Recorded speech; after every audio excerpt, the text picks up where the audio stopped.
ரசூலுல்லாஹ் கையில குழந்தை ஜனாசா. இப்ராஹிம் மௌத்தா போறாரு, கடைசி ஆம்பளை புள்ள. ரசூலுல்லாஹ் இப்ராஹிம் ஏன் பேர் வச்சாங்க? இப்ராஹிம் நபி மாறி வரணும், அவ்வளோ இறக்கும். குழந்தைய கொண்டு வராங்க, 18 மாசம் 1.5 வயசு, மூச்சு திணறுது குழந்தை.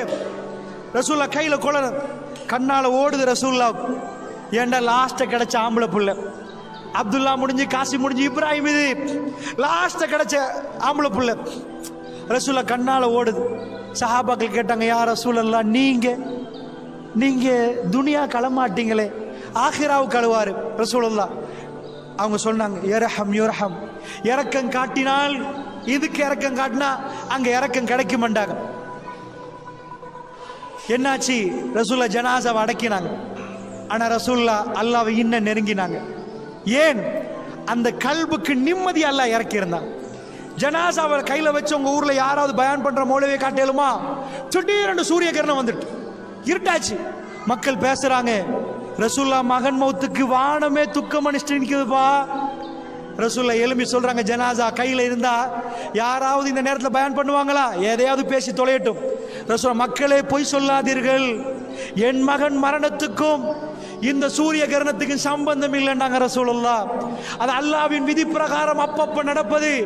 யார் சூரிய கிரணத்தை சந்திக்கிறீர்களோ அவர் தொழட்டும், அவர் துஆ செய்யட்டும், அவர் தர்மம் செய்யட்டும். 3 விஷயங்கள் ரசூலுல்லாஹ் சொல்றாங்க. யாராவது குழந்தைகளை இழந்து கையில இருந்தா ஜனாசா கையில பயானா வரும், வாயில பயானா வரும். அவங்க கல்வி எவ்வளவு நிம்மதியால இருந்தா, பூரிப்படைந்து இருந்தால் எப்படி அந்த வார்த்தைகள் வரும் பெரியவர்களே. அதனால் அல்லாஹ்வுடைய நல்லடியார்களே, நான் எப்பொழுதும் என்ன உங்களுக்கு சொல்றேன், எனக்கும் உங்களுக்கும் சேர்த்து இந்த உலகத்தில் எந்த மனிதனுக்கும் பிரச்சனை வராத ஒரு நாள் வராது. நீங்க கற்பனை பண்ற சம்பளத்திலேயோ பணத்திலேயோ வீடுலையோ வாசல்லையோ தோட்டத்திலேயோ துறவுலையோ வேற எதுலையோ உங்களுக்கு நிம்மதி கிடைக்காது. ரஹ்மான் உங்களோட இருந்தால் அவன் சொல்றான், வலனபுலுவன்னக்கும் பிஷைஇன் மினல் கௌஃப் வல்ஜூ வனக்ஸின் மினல் அம்வாலி வல் அன்ஃபுஸ் வஸ்ஸமராத் வபஷ்ஷிரிஸ் ஸாபிரீன். உங்களை நாங்க சோதிப்போம். எப்படி? கொஞ்சம் பசியை தருவோம், பயத்தை தருவோம், 4 பேரை 3 பேர் ஆக்குவோம், எல்லாத்தையும் குறைப்போம், உங்க தோட்டம் துறவுல குறைச்சுப்போம். இப்படி எல்லாம் சோதிக்கிற நேரம் வபஷ்ஷிரிஸ் ஸாபிரீன்.